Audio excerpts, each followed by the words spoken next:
Hop. Il y a Bernard Tapie qui vient de me foutre une baffe, quoi.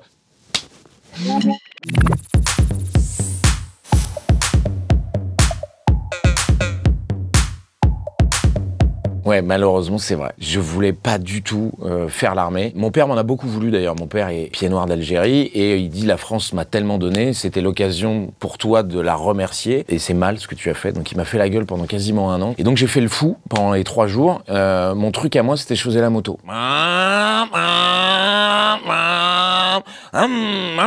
On disait bah, « Vous arrêtez de faire ça, pas de problème. » Hop, je retirais mon casque. J'ai fait la moto pendant 3 jours. Même quand on me faisait les tests des oreilles, je disais « Je vous entends pas, j'ai mon casque. » Et j'ai vraiment fait le taré, quoi.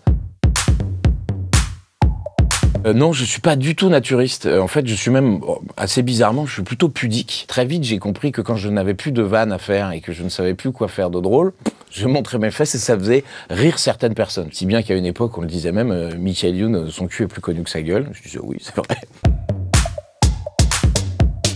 Avant le Morning Live, j'étais à Skyrock, ouais. Je présentais des flash infos sur Sky et ça a cartonné, si bien que la 2e année, on m'a carrément demandé de présenter la matinale. Je me suis fait virer parce que je me suis battu avec Bernard Tapie. Voilà, je l'accueille dans l'émission, il y a un auditeur qui lui pose la question sur cette fameuse histoire de match truqué et il veut pas répondre à l'auditeur. Puis à un moment, Bernard, auditeur ou pas, si vous avez fait de la prison, c'est pas pour rien, quoi. Et là, bah, il a balancé son casque et tout. C'est quoi cette émission? Je viens en ami, c'est un traquenard. Qu'est-ce qu'il y a, toi? Et bah! Et j'arrive dans le bureau du directeur des programmes.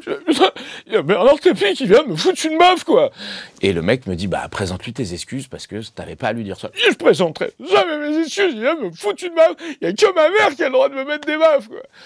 Et bah, il m'a dit, bah, écoute, mec, voilà. Effectivement, c'est là-bas que j'ai appris les premières bases de la comédie et au départ, c'était du théâtre beaucoup plus classique que ce qu'on veut bien imaginer. Quand je faisais la tirade d'Hamlet, To be or not to be, les gens se marraient beaucoup pour un truc qui est pas trop marrant à la base. Donc c'est là que je me suis dit, faudrait peut-être que tu essayes d'aller vers une voie un peu plus rigolote. C'est vrai qu'on se kiffait pas trop, parce qu'on était tous les deux standardistes d'Eric et Ramsey sur Fun Radio. C'était un peu à celui qui allait être le plus marrant avec Eric et Ramsey, qui allait faire le meilleur personnage, qui allait apporter le café le plus chaud. Finalement, on s'est rendu compte qu'on avait plus de choses à partager que de raisons de se séparer ou de se haïr. On est devenus extrêmement potes, quoi. Au départ, on était à 3 avec Fred Testo. Fred est parti avec Omar et on est restés tous les deux avec Vincent. Et puis après, on a accueilli Benjamin Morgan, que j'avais rencontré dans une station-service. C'est le seul mec qui m'avait fait rire en faisant de l'essence. Il s'était servi de la pompe à essence comme d'un organe sexuel. En général, c'est souvent ça qui me fait assez rire facilement, ouais.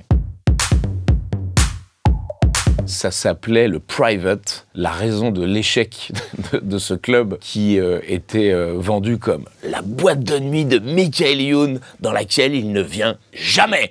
Et puis, on va pas se mentir, le monde de la nuit, quand t'es pas là, il y a pas beaucoup d'argent qui rentre, en tout cas dans tes poches, quoi. Donc voilà, si t'es pas là pour surveiller la caisse, tu te fais voler tout simplement, quoi.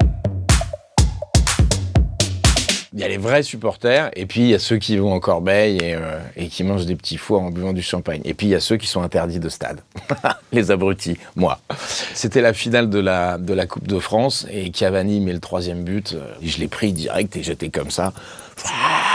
Bah, les flics sont tout de suite venus me chercher. Je fais, mais comment vous savez que c'est moi? Je fais, Monsieur Youn, regardez, on a les photos, puis vous êtes quand même facile à reconnaître, puisque c'est vous, quoi. Le fait que ce soit moi, j'ai eu un petit privilège. Je leur ai dit, laissez-moi au moins regarder la fin du match. Et les mecs ont été sympas, ils m'ont laissé regarder la fin du match. Et puis à la fin du match, j'ai fait... Je me suis barré et je suis rentré chez moi. Et donc le lendemain matin, ding dong, bon bah maintenant vous allez nous suivre. J'ai plaidé coupable sur toute la ligne et voilà, j'ai pris 4 mois d'interdiction de stade.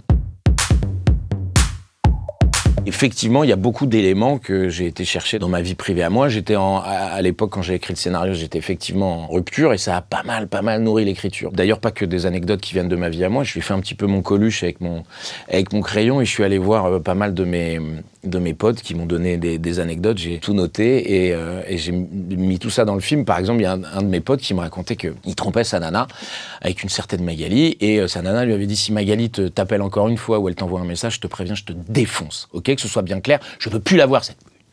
Et ils sont tous les deux à côté. Et à ce moment-là, Magali lui envoie un texto sur son téléphone, quoi. Et la fenêtre est ouverte. Et là, il fait « Oh putain, il a glissé !» Et il jette son téléphone par la fenêtre. Ça, tu le mets dans le film, tu dis bah, « C'est pas vrai ». Mais si, c'est vrai pourtant. Ça m'a été inspiré par la réalité.